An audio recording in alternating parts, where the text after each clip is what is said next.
नमस्तुभ्यं विष्णोश्च प्रियवल्लभे यतो ब्रह्मादयो देवाः सृष्टिस्थित्यन्तकारिणः नमस्तुलसी कल्याणी नमो विष्णुप्रिये शुभे नमो मोक्षप्रदे देवी नमः सम्पत्प्रदायिके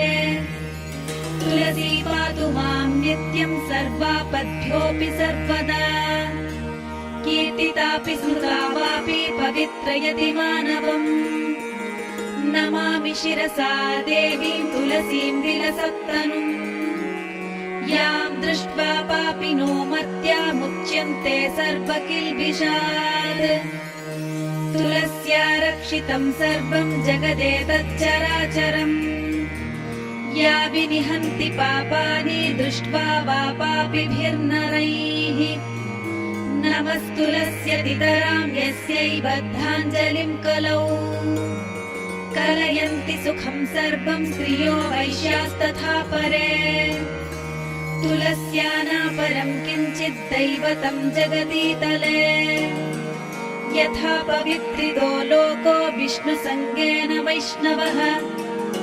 तुलस्याः पल्लवं विष्णोः शिरस्यारोपितं कलौ आरोपयति सर्वाणि श्रेयांसि वरमस्तके तुलस्यां सकला देवा वसन्ति सततं यतः अतस्तामर्चयेल्लोके सर्वान् देवान् समर्चयन् नमस्तुलसि सर्वज्ञे पुरुषोत्तमवल्लभे पाहि मां सर्वपापेभ्यः सर्वसम्पत्प्रदायिके इति स्तोत्रं पुरा गीतं पुण्डरीकेण धीमता विष्णुमर्चयता नित्यं शोभनैस्तुलसीदलैः तुलसी श्रीमहालक्ष्मीर्विद्या विद्या यशस्विनी धर्म्या धर्मानना देवी देवी देवमनः प्रिया लक्ष्मी प्रियसखी देवी द्यौर्भूमिरचलाचला षोडशैतानि नामानि तुलस्याः कीर्तयन्नरः लभते सुतरां भक्तिमन्ते विष्णुपदं लभेत् तुलसी भूर्महालक्ष्मी पद्मिनी श्रीहरिप्रिया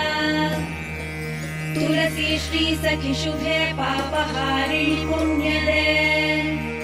नमस्ते नारदनुते नारायण मनः प्रिये इति श्रीपुण्डरीककृतं